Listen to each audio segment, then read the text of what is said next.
of Agriculture, and they're going to give us a little presentation. They'll be happy to answer your questions or engage in discussion with you. But I'll give you the floor. If you're ready. Take a break for a few minutes while I get this set up. And let me remind everybody, just like the meeting we had with Ken Altman, let's all be business-like, let's be professional, and let's be courteous.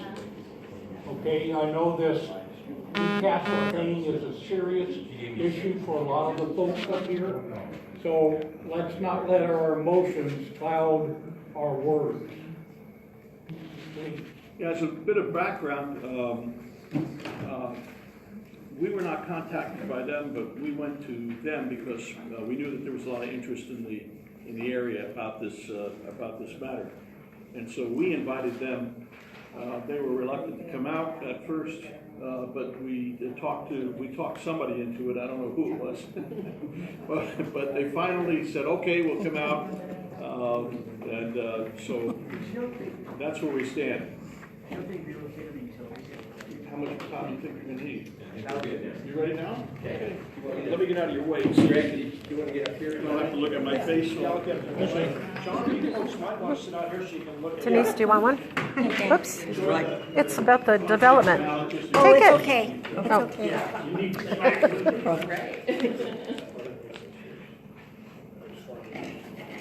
I'll get it on the way out. I'll just end up using it.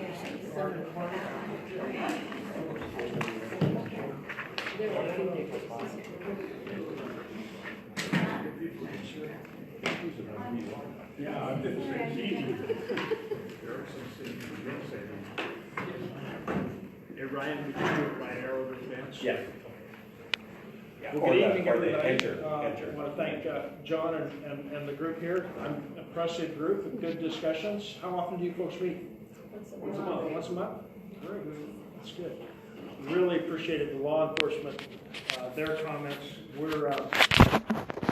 I live on a ranch that's been in our family for 100 years, as of 2012, and we're facing marijuana grows up there in the foothills all the time. Probably in the last 5 years, we've had 3 or 4 big busts. Fortunately, nobody yet on our ranch, but on all of our neighbors. It's just a real pain in the butt. The mess that they leave is probably worse than anything else. So anyway, I sympathize with you on that. They're not used forestry land, so. Anyway, my name's Greg Ledbetter. I'm a veterinarian with the California Department of Food and Ag. Again, I'm a native Californian. I'm a 5th generation, actually born in California, so my family's been here a long, long time, and proud of it, but happy to be down here. I actually lived in Chino back in the late 70s and early 80s when all the dairies were still there in Chino, and I used to drive out through this country to get out to Hammett and San Jacinto when there were some of the dairies still out there. So it's good to be back home. My God, I don't even recognize the area with all the building that's gone on here. Holy smokes, and I can see your concerns with that. I mean, it just seems to be what's happening everywhere in California. Well, John invited us to come and share a little bit about what's going on with this exotic Newcastle, or virulent Newcastle as we call it today, disease outbreak. And this is a very traumatic situation for everybody. Virulent Newcastle is a highly infectious virus of birds, primarily poultry. The OIE, or it's the World Animal Health Organization is the actual English translation, but it's OIE is a French. Their headquarters are in France, so they named it. They consider this to be one of the most significant poultry diseases around the world because of how devastating it can be.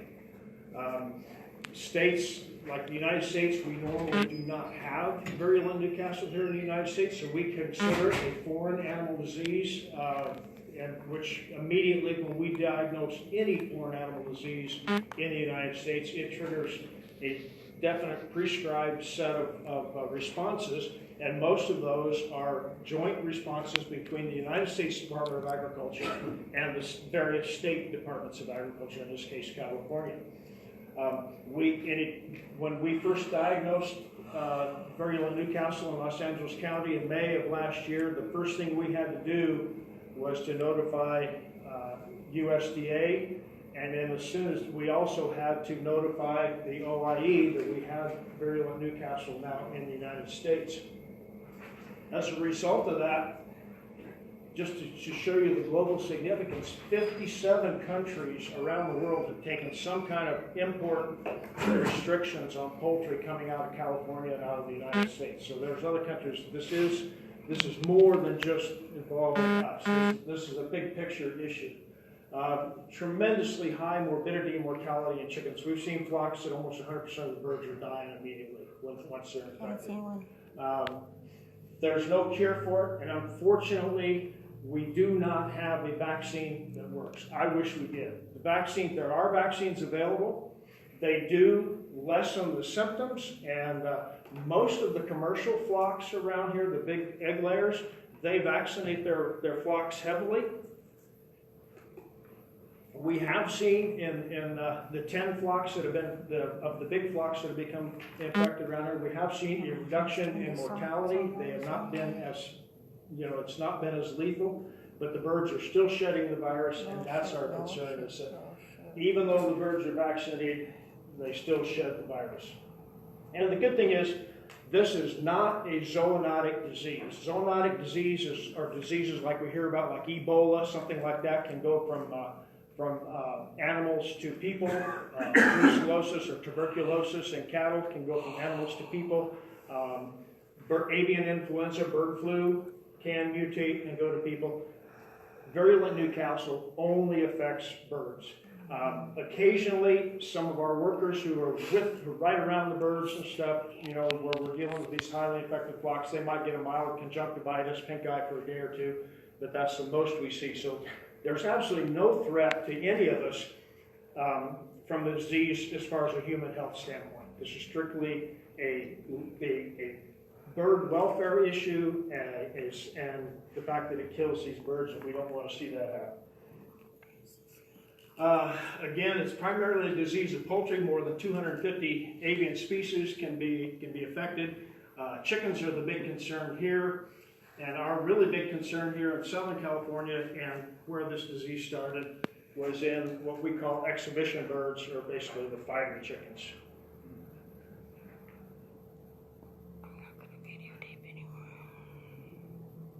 Okay. I am. Somebody's. Uh-oh, Ryan, what did we do? What did I read? Well, I don't know how much power I have. Does it extend to parrots and that kind of? Pardon? Does it extend to parrots and canaries and birds, or just? Virtually all birds are susceptible. Primarily the gallinaceous birds. Okay. No problem. The chicken and poultry species are the most sensitive, absolutely, and they're our biggest concern. We've had 2 previous outbreaks of this disease in Southern California back in the early 70s.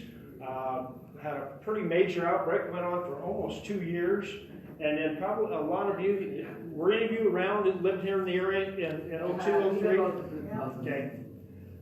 We had a fairly major outbreak in that, and you can see when you start to look at the dollars that cost, that outbreak nearly wiped out all of the poultry, commercial poultry businesses here in Southern California.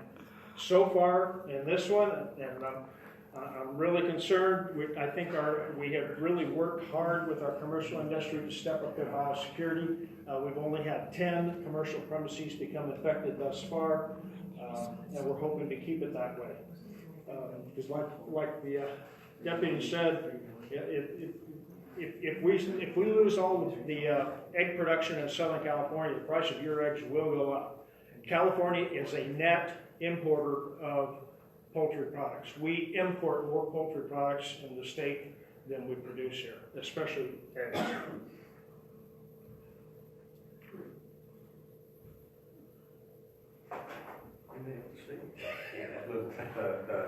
There we go. We're okay. Okay. I said that this thing was first diagnosed in in May of last year, May 16th to be exact. Some birds were in Los Angeles were presented to a veterinary clinic over there, and the veterinarian was sharp enough that he recognized that this could be something bad. And so they immediately, we called up, and we instructed them on how to get the samples, get them to the lab. Our sampling techniques, and if you can tell, this is actually a bird's mouth here. We just, we open the mouth and we insert basically a long stem Q-tip. And we get a swab of the back of their throat, what we call an oral pharyngeal swab.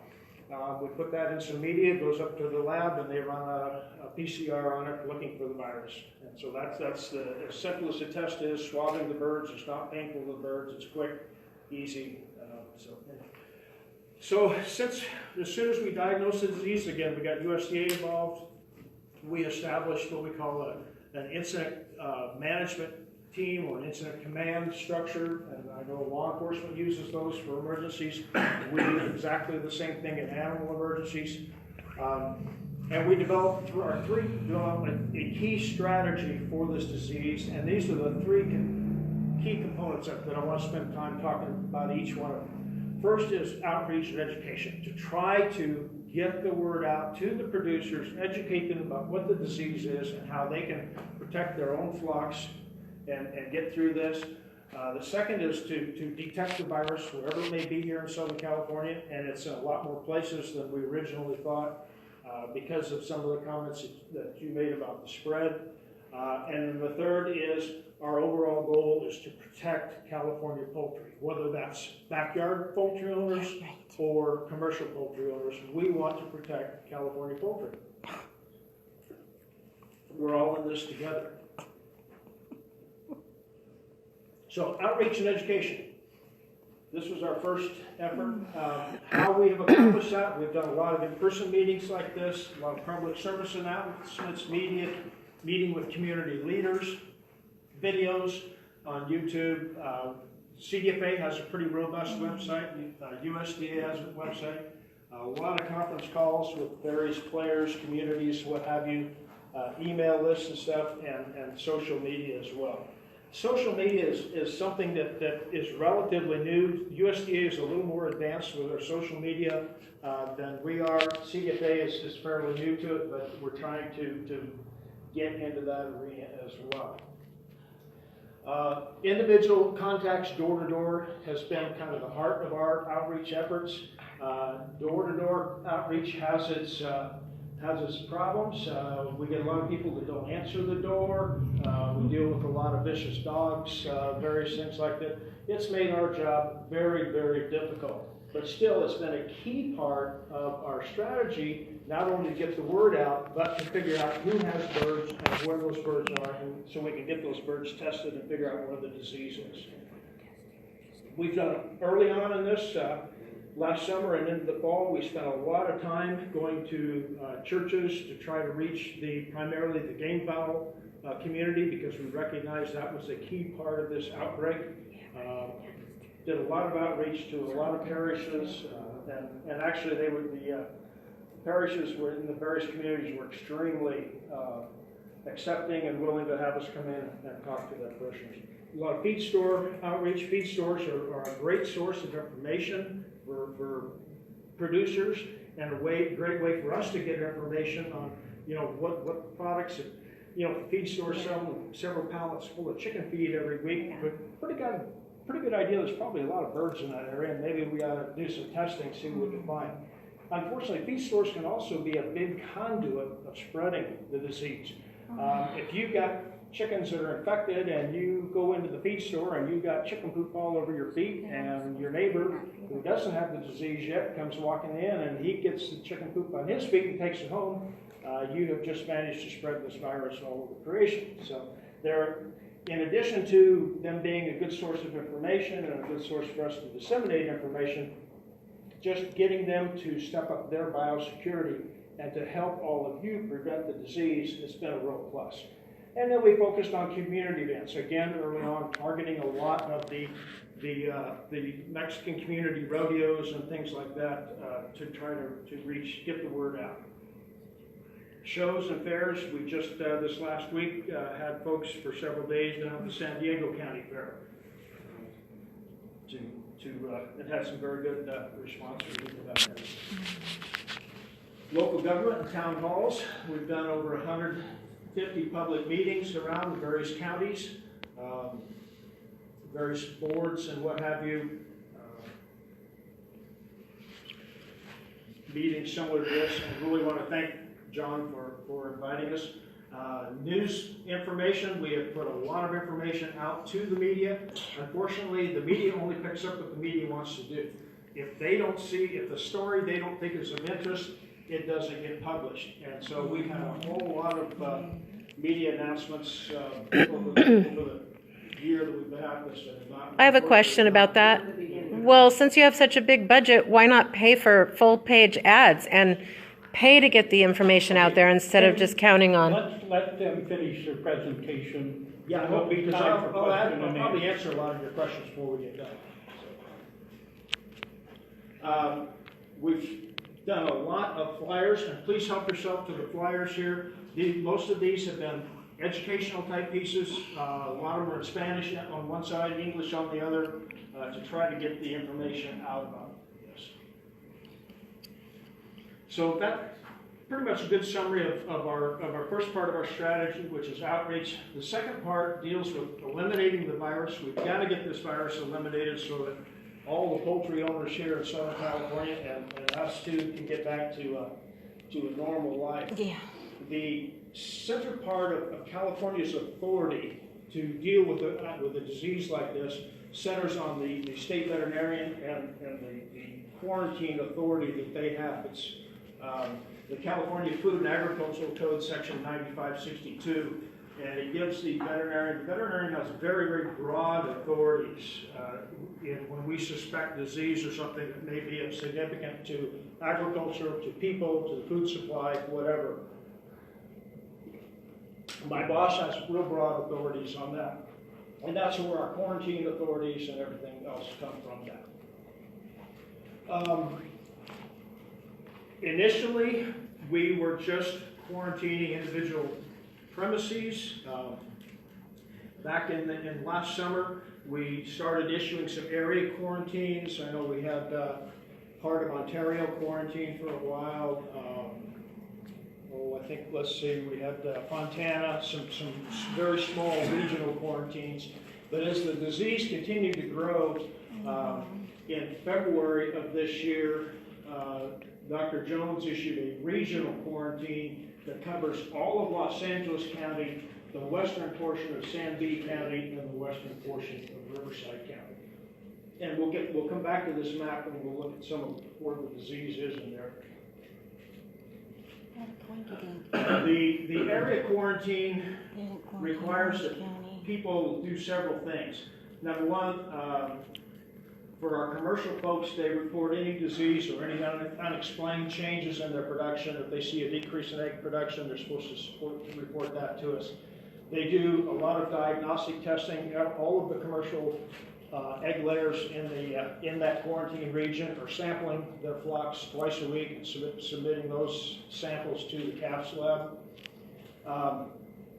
The backyards, we require everybody is supposed to be confining their poultry. There's not supposed to be any birds running loose anywhere in that area at this point in time. And no, again, this is more for the commercials, but no poultry or manure or anything like that can move off of the commercial farms or from one farm or like feed or anything like that without a permit. Because we want to make sure, and as we talk a little bit more, we want to make sure that if the feed truck is, I don't know, let's just say you had a commercial or even a small backyard laying operation. We have some small backyard egg producers that are, as few as 100 birds that are actually commercial. I mean, they're in it for business. They have a permit to produce eggs. The last thing you want is for a truck to go onto somebody else's farm that has the disease and then transport that disease to your farm while they're unloading feed at your place, or take it from your place if you were infected back to the feed mill and then out to other places. So that's where by permitting this movement, we can make sure that all of the farms are doing the appropriate biosecurity, and I'll talk to you a little bit more about that. And the feed mills are doing some biosecurity to prevent these kinds of spread. A lot of these lessons, a lot of these things we learned. Y'all remember the big bird flu outbreak that happened back in the Midwest in 2015, was it, Ryan? I mean, I think we killed 50 million birds back there before we got our arms around that thing. And a lot of these lessons that while it's been basically the protocol that we're using to control this is identical to what we used with avian influenza. It's a standard protocol used around the world by the OIE, by the United States, by member nations to control animal diseases, especially highly contagious viral diseases like virulent influenza. So again, no movement of birds without a permit. We canceled all exhibitions, fairs, what have you, with poultry, and basically that is throughout the state. No live poultry. Are y'all, any of you familiar that we've got a lot of live bird markets? And when I talk about live bird markets, you can walk in, pick out your live chicken, and they'll slaughter it for you right there. Those kinds of markets, it's mainly the ethnic market. Most of them are in LA. I think we've got 40 of them here in Southern California. We want to make sure that those places are a dead end, that if there's any chance that a bird came into that carrying the disease, that no birds can leave those facilities alive. They have to all be killed.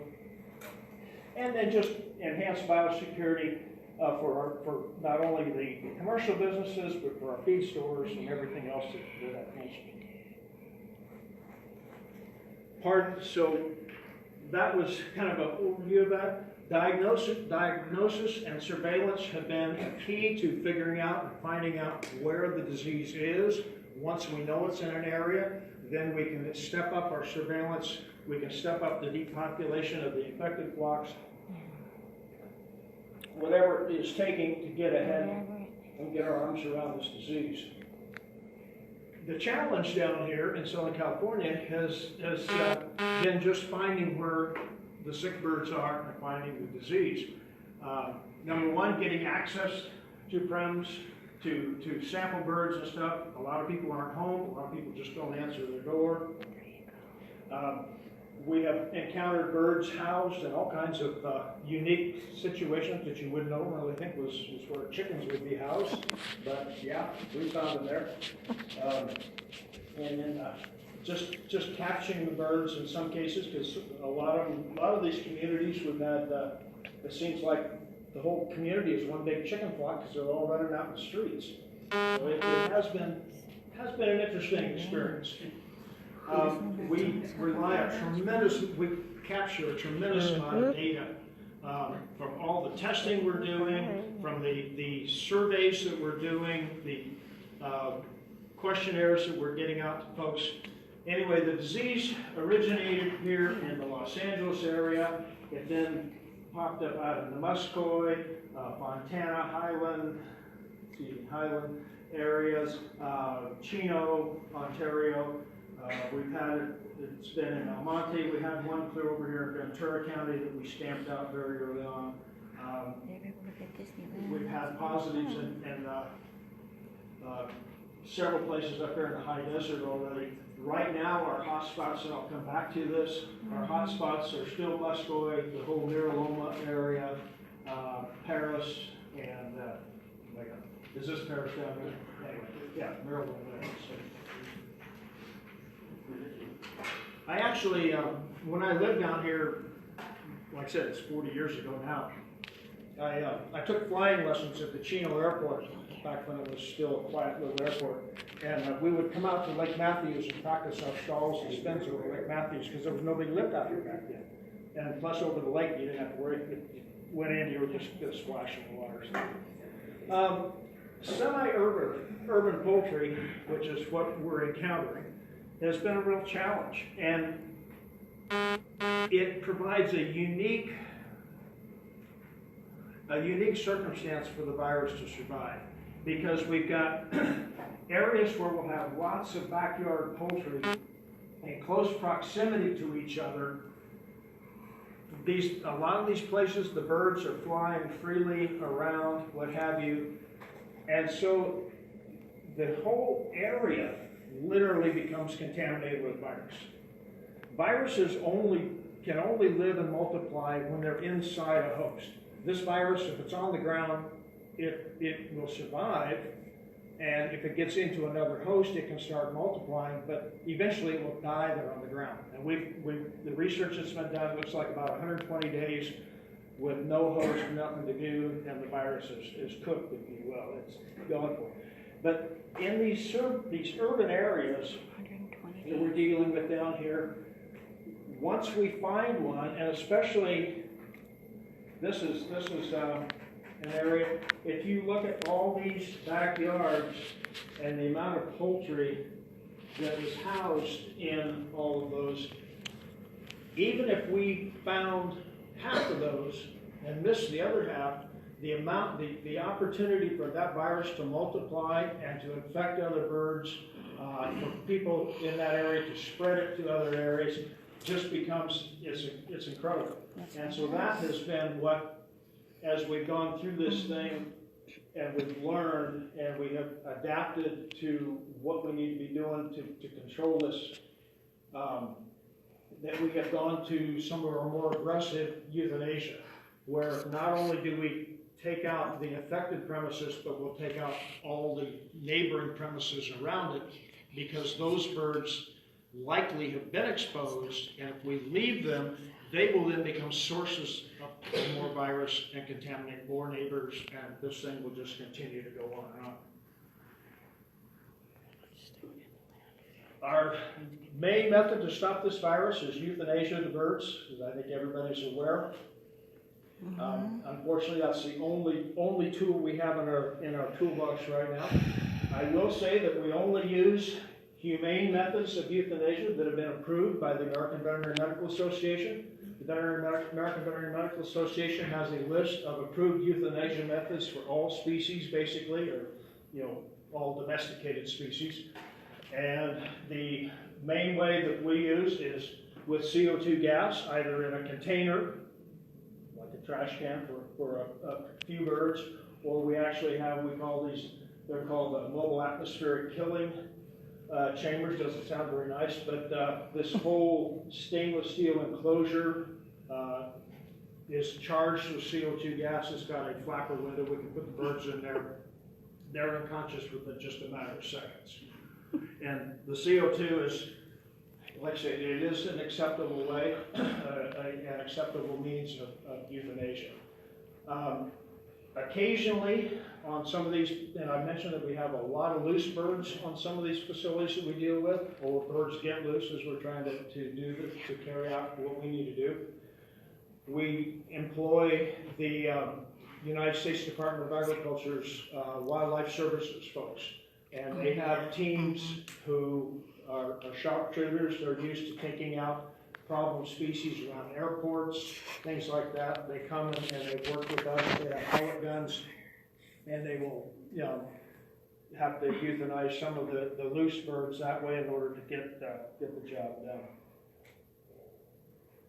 And the third part of our strategy has been to protect the poultry here in California, to try to get this thing stopped before it causes any more heartburn and heartache for the backyard poultry producers and the small egg layers, small egg producers, and we're really fortunate. We've got a lot of good niche markets here in California that help small agriculture. Even though California is known for its mammoth agriculture, I love the fact that we've still got opportunities for small-scale farmers, the person who's got a couple hundred layers or something like that. And so we're as concerned about keeping them in business as we are the big folks. We've got a whole team, and the team is about 4 times as big now, that does nothing but work with producers on biosecurity, on auditing their biosecurity, making sure that the feed mills are doing their biosecurity, and what have you.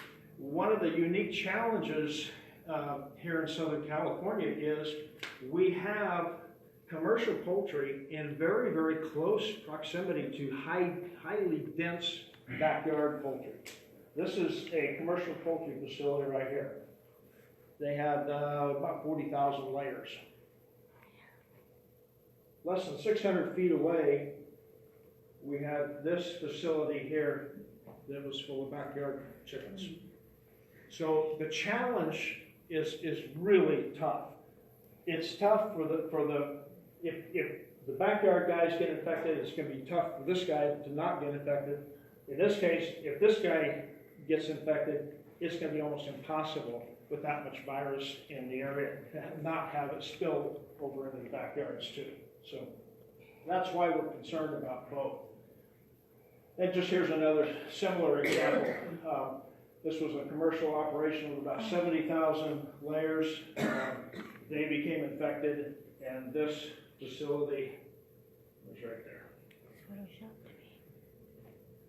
So we've really been focusing a lot, in addition to trying to work with our small backyard folks and educate them, working with the large producers. And as I said, the area quarantine has required that all the large producers sample their birds twice a week, all the birds on their flock or operation. They also have all had to put together what we call a biosecurity plan, or a secure food supply plan, that has a spelled out set of requirements that they have to follow in order to be able to continue to ship product. And the idea is we're trying to minimize the chance that anything that they would do would cause them to get infected, because we want to keep product going to you, the consumers. And so a couple of things is just to have security fencing around their facilities, have a truck wash, a single entrance where all the entry and exit from the farm, and trucks can be disinfected as they come on and go off the farm.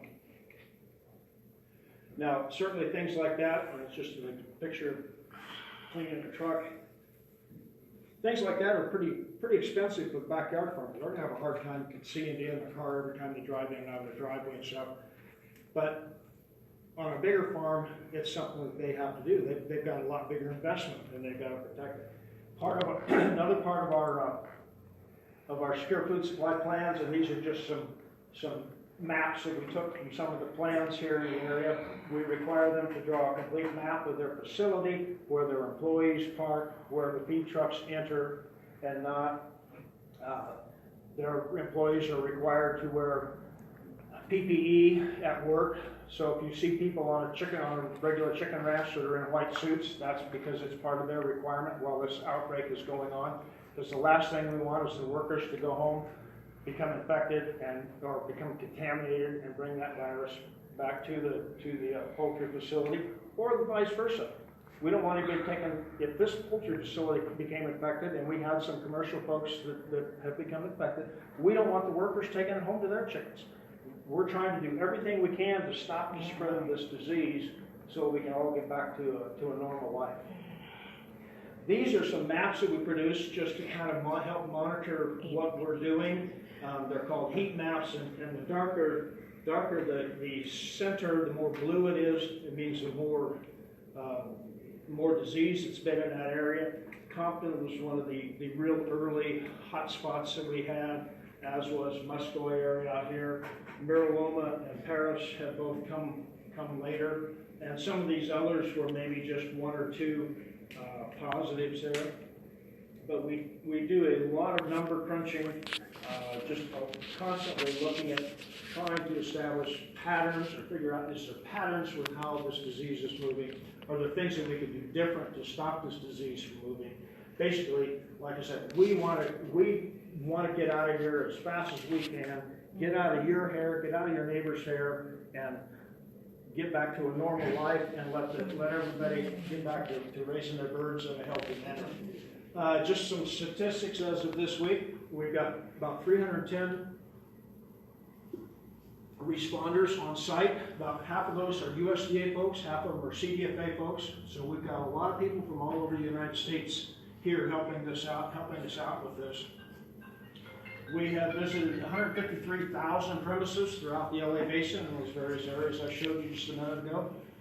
We've got 5,700 premises that we've been issued individual quarantines to. We currently have 19, what we call infected zones, 19 spots, that are the red spots that you saw on the map, where we have actually diagnosed the disease. We've got mandatory twice-a-week testing for all the commercial folks. Today, we've had over 6,000 laboratory submissions, and when we take our samples, we actually do, we have a tube of a special media that keeps the virus growing so we can get it to the lab. We'll do 5 chickens and put those 5 swabs in the tube so that it cuts down the cost. About $50 a sample for the cost to process these on a PCR. PCR is an incredible tool, and the law enforcement uses it. It actually measures DNA, is what it looks at. Fantastic technology, but it's not cheap. So, to date, we've had 470 infected premises throughout the basin here. 85% of those have been chickens. Not surprised, I told you from the get-go, that's what this disease likes. It likes chickens. But we've had pigeons, we've had ducks, turkeys. I'm trying to think what else we have. That's the main elements. We've euthanized birds on over 1,900 premises so far. 1.2 million birds have given their life for this disease control so far. 1.1 million of those have been on the poultry farms, so do the math, that means we've killed about 100,000 backyard chickens.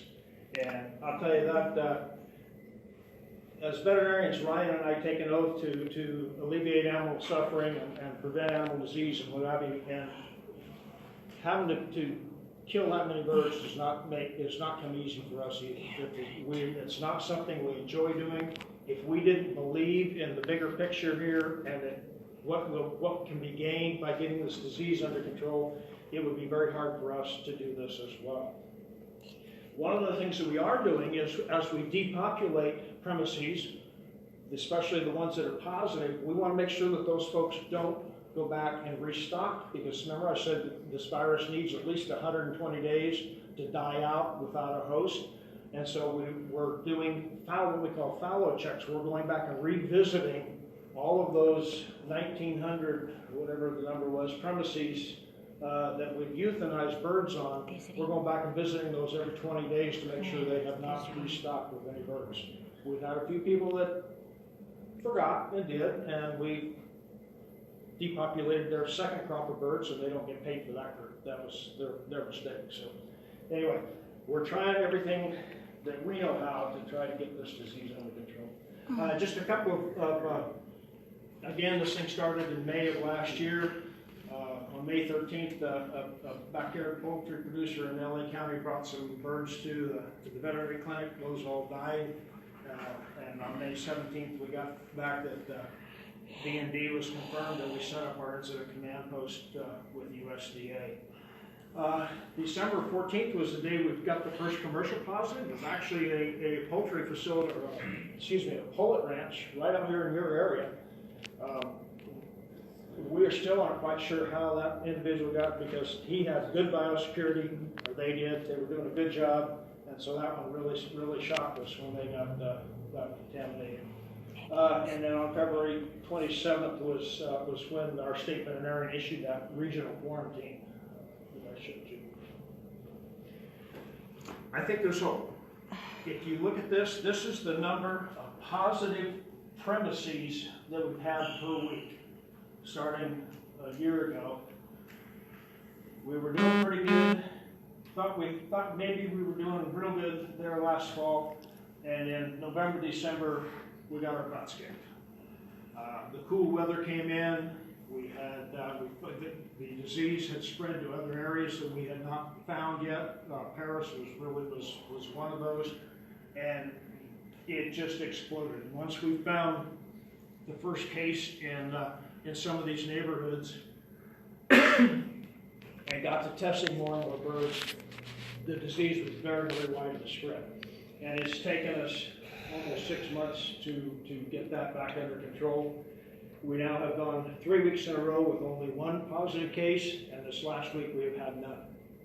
So we're cautiously optimistic that maybe by the aggressive stance that we have taken in depopulating whole areas, like I said, to try to eliminate the virus, eliminate all the exposed birds, eliminate the hosts in an area, we're cautiously optimistic that we're making progress.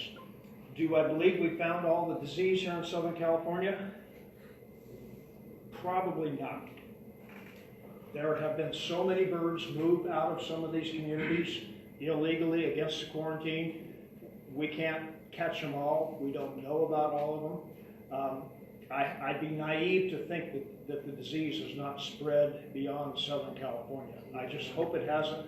I certainly don't want to see it up in my district, up in Tulare, because we've got all kinds of large commercial producers up there, in addition to a lot of backyard producers as well. So I am hopeful that we're making some progress here, and that progress has come at a terrible cost to a lot of backyard folks. I appreciate that. It's come at a terrible cost emotionally to all of us involved, but I have to believe that we're doing the right thing, and we're going to get this disease under control, and we're going to get you all back to a normal. You and your neighbors who have chickens, get them back to a normal life. So, anyway, with that, John, I would entertain questions. Okay, well, And Dr. Clark is available too. go ahead, Ann. Thank you both for coming, number one, and nobody will fight out here. But I wrote a bunch of questions because I've been involved with we were here for the last two, so it's number 3 for us. We didn't have chickens this time. However, my biggest question is being a nurse and being involved in disease control. Okay. And is that when you take the samples and you put 5 in the bag, Yeah. how do you monitor the chain of custody of that sample? And do you tag it, like when we go for our blood labs, for instance, each tube will have a tag on it. We have a copy of that code, we take that home with our records. Is the homeowner given a sticky, which is attached, the same one attached to each one of the samples inside that bag, so each 5. So it would take, I don't know how many days, but so how do they know if it's positive? How do they know it's their samples is positive? We take meticulous care, and every sample tube has a barcode on it, and that barcode, the sticker, a matching sticker to the one that's on there, it's attached to the lab sheet, the lab submission form. It has the owner's name, the premises number, their address, all of that. And does the And owner all get of a that copy of, is- does the owner get a copy of that? No, we've not done that. Maybe that would be a good idea for people I saying, will take that under consideration. Thank you. I wasn't aware that my birds were even positive, no one told me. And that's what I've heard from a number of people. All right. I've been in the feed business for a lot of times, just on a small basis, but that really bothers me. Okay. But one thing that CDFA sorely missed was in Anaheim about 3 months ago was the massive 7,000 young people that were at a conference for FFA and for young folks that Oh, were yes. going into agriculture. You may have been there. And No, I was not. across from a friend of mine who had a booth there was CDFA. 2 young girls, only been with CDFA for 2 months. There was not one anywhere in that facility, flyer, poster, or otherwise, warning people throughout the state and whatever region they came from of this disease and getting them to keep their eyes open. Why did they not take that golden opportunity to spread something when half the time we didn't know here? Back in the 2002, we had red tags on our gate, red ribbons, which meant don't come in without calling. And everybody had a red tag, and it stopped. Maybe that's where the red book came from. Maybe that's where the red book of 2015 came from. Maybe that's where it's got its name, I don't know. Thank you. Thank you, and good comment about the FFA. I was That not was aware of a the huge convention, yes. and because I've got nieces who have been in FFA and done very well. And I'm a great I FFA love it. supporter.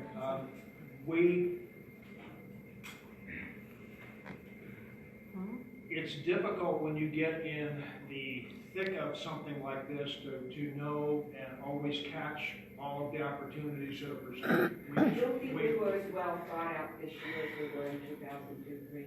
Right. And then, we had a very, very late start. I can tell you the difference is in 2002, 2003, we had as many as 1,500 people on site. We're at 310 today, and that's the biggest we've been. But everybody knew. Everybody knew. It was on the radio, it was on everything, nobody could, no matter if it was the rock station or the classical station. And again, On the radio. that is, I will say, we have done an incredible amount of, we put together an incredible amount of outreach material. And the news, I mean, the news media has to want to pick it up. They have to see something in it for them. And in the ensuing 15 or so years, I think we've seen enough change in our news media that things that they would have thought were newsworthy previously aren't today. That's the only thing I can. Well, then back to my question about why not just pay for ads? Why not put Billboard, something. why not put a mailer in everybody's utility bills? Make sure people know. We're actually looking into the Now? mailers thing, and that is, I think that's being worked on right now. Is it right? Yes, because we heard that, we heard somebody. Now you're doing that? We're working on that, and again, things have changed since 2003. For instance, how many of you people pay your bills online? That's not the point. But I still get a paper bill in the mail. I've been using a mailer, though it seems like a good idea on the outside. How about a The billboard? water bill, the water bill. Again, we've had all sorts of ideas. We're working on some. We can always do a better job in trying to get out the word. We admit that. Yeah. So any ideas, we'd be welcome, folks, if you could offer some ideas. I to think get the people word have out. been offering ideas, and they've been no one has taken heed to anything. And when did you notice this? Last May of 2018? Yeah, I didn't hear about it until February? no. I think I March? heard around January, and I didn't hear it from you guys. I heard it from the Nextdoor app from my neighbors talking about it. You know, I mean, and I was here in 2002, 2003, and knew all about Newcastle's. And I would have picked that up if I'd even heard the word. So why did it go on for 8 months or 7 months before I even heard about it? Yeah, we're trying to kind of make up for lost time here. And we realized that perhaps with that spike that we had in the infection rate, that was a cause of maybe not getting the word out to some of the outside counties. Back then, it was kind of up in San Bernardino in Los Angeles. But now that it's spread kind of down in the riverside, we realized that we could have done a better job. Maybe have you told Orange County, like near Disneyland and Knott's Berry Farm, just in case they might get infected over there, or they don't even know either? We have a representative embedded with our incident management, the incident management team, who is a representative of the governor's Cal OES. And she represents the whole LA County basin and has made all of the emergency responders. And Ryan and I have actually done presentations to groups of the emergency responders. So all of the counties here in the basin have been well versed. And our PIOs have met with virtually all of the county supervisors and a lot of the different communities. So again, That wasn't it's really a my different- question. That really wasn't really my question, because if this is so deadly and it's all over Southern California, why are you only skipping around? Why is Orange County just kind of grayed out a little bit? I mean, the Disneyland and Knott's Berry Farm, they have chickens and ducks and everything flying all over the place. We have not, the region Orange County did not get quarantined because we've had numerous sick bird calls from Orange County, and we investigate any call that comes in on our sick bird hotline. They're all investigated. We have found no evidence of disease. Now, I'm not saying it's not there, but we have not been able to find disease in Orange County. But we have gotten the word out to the elected officials in Orange County. Well, I have friends in Orange County and haven't even heard anything. When I tell them about it, they're shocked that this is going on right now. Can you spend a couple minutes and talk about your onboarding procedures, because it seems like your workers aren't really well trained. Yes. They're violating OSHA protocols, which are very basic. Can you kind of talk about that, maybe lapse in their own biosecurity? We have really beefed that up in the last, since March. What would you say the training process And would part of what happened was last fall, and as you guys remember, early this year, we had a federal government shutdown. So we basically lost almost all of our support from USDA for several months there. And so that was when we had to onboard a whole lot of local folks to help even try to keep the thing going. And we did not do as good a job onboarding them as we have. We have done training all along, but I sat in on, we had a new group of people like Ryan from the USDA. They rotate in here for a 3-week deployment. Right. Whether they have been here before or not, they have to sit through a day's training on the onboarding with everything that we've learned since they were here last. Right. I sat through a good chunk of that yesterday just to be updated on what we're telling our folks. Right. And holy smokes, we have stepped up the, Right. to answer your question, we have stepped up our game. Yeah, Yes, my we question did not wasn't do so necessarily, well. my question wasn't necessarily directed to you guys more than management staff. I totally expect you guys to go through training. My question was more directed to the people that are showing up to our houses. What's the Yes. background check process? How do we know these people are safe? I mean, sometimes they're not Yeah, identifying no, themselves. no, That was what I was yeah, getting I'm at. referring, Okay. that was what I was talking to was. Oh, I see. Yeah, Okay. what we have done now is incorporates everybody, and not only that, but is it tomorrow that we're having the communications class for all of our terms? Right. All of our term employees are coming in for a 2-hour communication class just to address some of the issues, and we have heard that. We've heard that from folks like you, and that's why we have read that. And they pass drug tests, so when they give us, information, we can run a background check if we would like to, and they'd be safe, since they're federal employees. All of the What USDA, level of- all of the USDA employees the USDA does background checks, yes. CDFA does not on our temporary seasonal agricultural employees. And that is because most of the folks under that category are hired for like 6 months a year to do fruit inspections, things like that. So And there's- those are the there's- ones that are coming to our homes. But there's Yeah, no right. drug screening, there's no background check, they're literally, did I understand that correctly? Yes. Okay. Wonderful. No, we do, see, the state of California does not do routine drug screenings on new employees, on any new employees, period. So what's the onboarding requirements for these personnel? Now, I'm not defending that, take that up with No, your elected we don't officials. blame, we're not asking I don't you agree to, with it. we need to know that because these are the people that are coming onto our property, Yeah. right? And I really do appreciate your comment, and like I said, we have heard that previously, and that's why we have beefed up what we're doing on not only our onboarding, but our ongoing training. Right.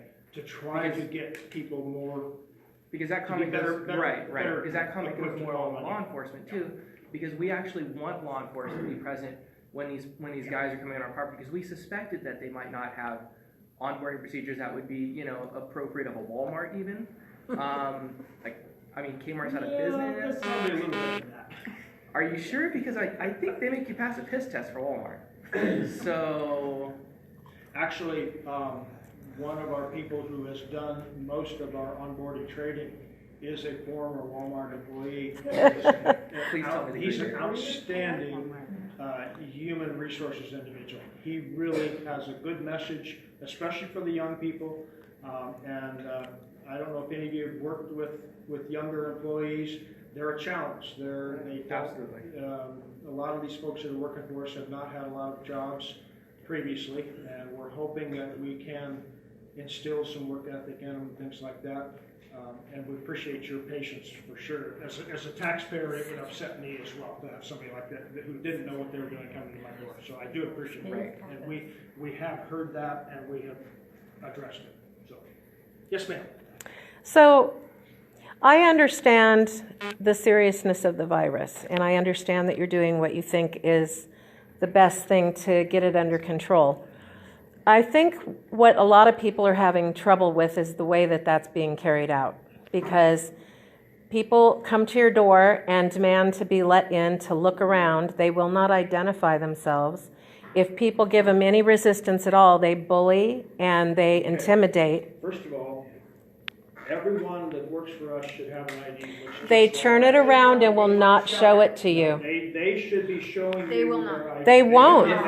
If you're the owner of the birds or the property, the person we actually have business with, we will show you our ID. They're If you're not. not, we don't have business with you, so we're not required to show our ID. Okay, so you are showing it to the homeowners when they request it? Yes. Okay. Also, we've seen some pretty bad biosecurity. For instance, there was a home in Miraloma where a lady had consented to have her 7 little chickens killed, but she had supporters there and protesters that were respectful. But anyway, they didn't come on that day, and they made her wait about 19 more days before they finally showed up. They showed up with 3 or 4 CHP officers who proceeded to walk around the property in their regular clothes. They didn't have booties on even. They didn't spray their shoes off or anything, and then they went up the street about 3/4 of a mile and did the same thing at the next house. So if you're saying that people moving birds is what's causing the spread, I would say that poor biosecurity techniques by the people who are trying to eradicate the virus are every bit as responsible for that. I am not aware that the CHP has actually been, to my knowledge, they were not actually going on to where the birds are on these premises, because they should not be going any place where there's birds if they are not in full PPE, just like the rest of our folks. One thing we have. I have video. We have heard complaints about the biosecurity from people like you, and for the last, how long is our biosecurity? Six weeks now? For the last 6 weeks, we have had 2 biosecurity teams, 2 3-man biosecurity teams following, and they can't go with every team every day, but they have been going around with all of our teams double checking on the biosecurity. Because yes, no matter how many times you tell somebody, we all tend to take shortcuts. And that's not a good thing when we're dealing with a disease like this. And so because of hearing from folks like you that we had people out there who were not doing everything they should, we have brought an extra team of people on to double check and make sure that they are. So thank you. Yes, we have addressed it. That is good. Good information. Excuse me, sir. I've had my hands up first, and I'm hoping you'll let me ask some questions. Because I know I'm the only brown person here, so maybe you just don't notice me. That's totally uncalled for. It's totally uncalled for, but you know I have my hands up first, and everybody's been asking 2 or 3 questions, and I'm actually very nice to you guys. So I'm going to sit back down, okay, so that way you don't think I'm aggressive. But here's the first question I have for you. I feel it's unfair that the poultry industry, the guys that has 40,000 chickens, only get paid a penny per chicken. No, that's not true. Okay, you got that recorded? Thank you. So you're saying that they only get penny a chicken. I have evidence of that, and I'm going to be putting that out on my feed. The poultry, if you will let me explain, the price of the poultry is determined by a fair market calculator that the United States Department of Agriculture uses.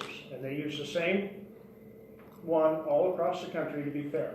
Now, spent hens that are at the end of their laying cycle, or they've been molted a couple of times so they're truly ready to be disposed of, those might be only worth a penny. But nice broiler chickens, we're paying $14, $15 a piece for. To the poultry industry. To everybody. To everybody. Okay, so that's good. Then I'm gonna contact this guy, get his invoice, and I'm gonna call him a liar, or I'm gonna present it to you. No, please, because I want to, because that's one of the reasons why I'm here. Because and here's the other second thing, right? You said that you go to the feed store to buy your chicken feed, and you're picking up the food from your house to the feed store, right? I totally agree with what you're saying there.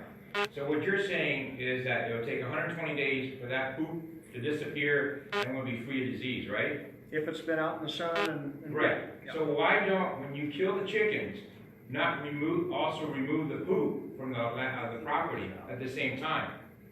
Because this is what I'm saying is, when you remove the chicken, right, shouldn't you quarantine off the property, keep a homeowner on the property for 120 days? Because that's what I'm thinking, quarantine. Because right now, I got another pair of shoes, and I'm going north, because that's, as soon as July's over, my kid's out of summer school, I'm going north, but I don't want to be arrested, because I live in Riverside County, and I'm transporting my shoes. I got 3 pairs in the car, you see what I'm saying? Yeah. So what we need to do is we need to quarantine the whole Riverside County, don't allow anybody to leave for the next 120 days. That way, we keep it safe, doesn't that make sense? That's a great idea, but I don't think we can do it. We have the National Guard, they're unemployed, most of those guys need jobs, all right? Here's my third question. No, I have a third question. I would support that. I totally support I it, don't that's think what I'm it's gonna saying. happen. Should we also close off the border? Disneyland, Knott's Berry Farm, they got millions of people coming through this summer that's coming off the property going into Orange Right. County that's infecting the property. I wish Right you would there. put his hand down while I'm talking, it makes me nervous, like I got beat up. You're next, partner, you're next, okay? Millions of I only people have go 3 to those questions. places. So what my point I'm just trying to say is, if we really have a disease, if we really have a quarantine issue, we need to get the National Guard out. We need to lock down the neighborhood. We need to burn the weed, so that way the voters will vote for no weed next time. We don't haul it away, we need to burn it.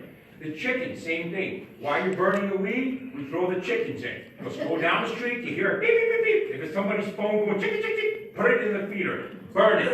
That's all I'm saying, right? Let's do it right. What I get upset about, oh, I'm a liar. Oh, I was running for politics, so I'm really not a liar. Okay, I lost. Here's the third-party form, all right, for the people that don't have Social Security.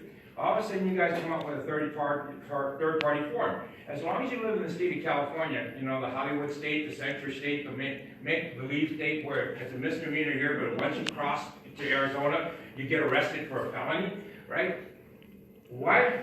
Did you know that when that person uses that form to get that money through somebody else's Social Security, did you know that it's a federal crime for them to utilize a Social Security when they're illegal to acquire money? Did you know that? We need to fix this. We need to confirm this so that way my people, and that's everybody, we the people, get it clear. And this lady started out beautifully. And started out beautifully when she said about procedure, due process. There's just no due process. You two sound like you just landed and your family being here in 1870. I love that. I mean, I really love that because when I was planting up and down 99 freeway, planting grass meant a lot of you folks. You know, that's one of my jealousy. That one day, 100 years from now. But anyway, so she's right there. She's got the book. If you take that, the rest of us will probably won't be so upset. Because at least then we can have somebody to talk to instead of somebody, it's not a computer, it's a guy repeating the same thing to every one of us that calls him. Thank you for your time. All right? Thank you for your comments. I truly wish, if I was king for a day, what you suggest is exactly how we should have stopped this. Then join me and we go talk to Newsom. All right? Let's shut down Sacramento. We got a lieutenant here. He can take the county. Let's go. Do it. Retiring. Is he? No. We activated him in the National Guard. I was right here, Joe. Thank you. You run correct. Yeah, Thank you. Appreciate it. Appreciate it. I think this problem's gonna be, or this area is gonna be one of your biggest problems. I think that Newcastle started here probably almost a year before you guys were aware of it. Oh, I think so too. My chickens died in May of 2016, all of them. I called animal control because it was the only person I knew to call. They did nothing about it. Definite classic sites in Newcastle. Within weeks of my chickens dying, there was bags of dead chickens everywhere in this area. I brought it up to CDFA at several meetings. Don't think anything's been done about it. You have so many people in this area. You're being recorded right now by a group of people who don't believe a damn word you have to say at all. They think that you're lying, the disease is made up, it was lab created, put the tinfoil on it. That's not exactly true. I'm talking. I will say that, just to set the record straight, we have no helicopters in our budget, I guarantee I'm you. sure. I wish we did. It would make finding all those places that I pointed out to in those satellite images, The it would make it numbers, so the much numbers easier. you put on the screen don't lie. If 1.1 million poultry farm chickens have been killed, because one of the biggest theories is this is a land grab to take our backyard chickens away so that we can't live in a rural area anymore, which is BS obviously, because 1.1 million of the chickens that were killed were poultry farms, commercial farms. I think the only way to do anything in this area is to kill every piece of poultry that's alive and keep going back to the people's houses and making sure that they don't have chickens. Because I can tell you on my street alone, when everybody's chickens have been killed, within weeks there was chickens right back on the same street. There's still dead chickens in the fields out here. There's still dead chickens in bags up here. See, nobody wants to spread that word. They're all worried about their own 7 pet chickens in their backyard, and you guys are the devil. Please, our hotline, sick bird hotline, if you have information that'll help us identify where potentially positive premises or people that are having high death loss. Because one of the things we can do is if somebody's having high death loss, we sample those birds. If they come back negative for Newcastle, we can offer, and the state lab has a low cost necropsy, that's like what you call doing an autopsy on chickens, animals. The lab will do a complete workup. If you had some birds in your backyard and you were concerned about them, right now the first thing we need to do is rule out Newcastle because we don't want to contaminate the lab and everybody else hauling dead chickens around. But if we can swab them and find out, no, it's not Newcastle, but you're still having a death loss, we will put you in touch with the right people to get a good necropsy, and they'll do cultures, they'll do all kinds of stuff to work up, okay, is it Merrick's disease, is it avian influenza? I'm not a poultry specialist, so I've exhausted my knowledge of poultry disease. But anyway, we can put you in touch with folks who will do that. But like I said, I bring this area up because it's been a hot zone the entire time. So that little blob that's over this area has not changed in size or color. How did you own birds without knowing about the testing facility in San Bernardino? Say that again? Did you not know there's a testing facility in San Bernardino? No, I didn't. You had Google? A lot of people don't know about it. Yeah. I mean, you guys have Google. It's the 21st century. How we're is saying I don't know anything? We are very fortunate in the state of California. We have one of the best state-run animal diagnostic laboratory systems in the entire United States. Absolutely. We have the state of California is divided up into 4 animal health districts, CDFA each district. Ontario, you folks are in Ontario district. I'm in charge of the Tulare district, which goes from Tehachapi up to Madera, I think. Then we've got a Modesto district, and then we've got Redding up in Northern California. Each of those 4 districts also has a state laboratory associated with it. And if the San Bernardino lab, they happen to be good poultry folks down here. Very, very good at it. Yeah. If the San B lab can't figure out what it is, they've got access to 3 other labs with really good pathologists who will figure it out. So. Okay. No, I didn't. Can we And the reason I didn't know. Can we take one more question and then we'll wrap this I've got thing up? 2, but they're real easy. I need an easy. Okay, No, they're you both real guys have easy. been great. Is Southern California the only place in the United States right now affected because of this? And it wasn't taken seriously. Right now, we have had incursions that have been traced to California. We had 1 infected flock in southern Utah and 1 in Flagstaff, Arizona. And we could not put together any epidemiologic, in other words, the owners we never could figure out where the birds came from, but the DNA of the virus matched the DNA of the virus that's circulating here in Southern California. So we knew somehow the disease got from the LA Basin here. Fortunately, they found them and got it stamped out quick and are done. Okay, second one's even easier. The second one's even easier. How long does it take from when you send in your samples to get the results back from the lab? 24 hours. See, if we sample birds. But you won't get the results. If we sample. I wasn't worried about me because I don't have chickens. We're saying one Okay, a I'm person. worried, I'm concerned that if they take samples and it takes 3 weeks, No. you can ask. It's 24 hours if there Okay. isn't a backlog. Yeah. So what we say in case there is a backlog is that if your birds are positive, we'll notify you by phone within 7 days. We haven't reached you, giving a little leeway. If we haven't reached you by 7 days, then your birds are negative. Okay. Yeah. I was just wondering if the process. If we go out and we sample birds this afternoon, those samples are labeled, prepared for shipment. We have to double bag them. We have a whole protocol to make sure that nothing gets contaminated. The samples are integrity of the sample is secure, the chain of have one? custody and everything. Those then go on a courier out of Ontario Airport. They're in Davis at the lab, 8 o'clock the next morning. They put them on the PCR machine, and generally by about 3 o'clock in the afternoon, we have the results. Okay. You got time for one more? Yeah, one. Sure. So can you go back to the GIS photo? I just had a question about it. Your aerial surveillance, the GIS photo you said was satellite. You know what I mean? The, GIS photo. okay.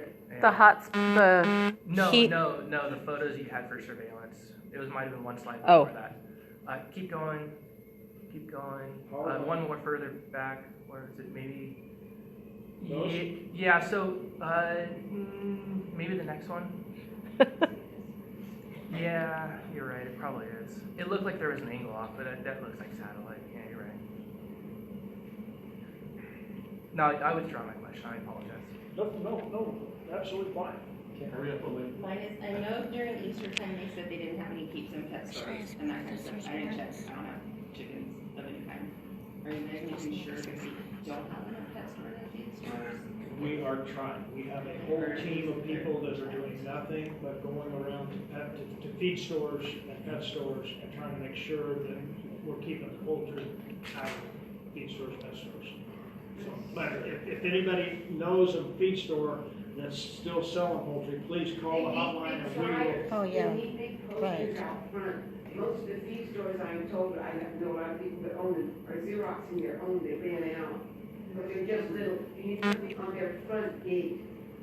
It's warning. Are you charging people for moving their chickens? You know, we're gonna wrap this up. I don't think your meetings usually last till 9 today. Yeah, we have to be. You won't take one more, Okay. you won't We're take gonna one wrap more this up. question? We're gonna, please get some of the handouts. Please, yeah. No, Probably not one more information question? about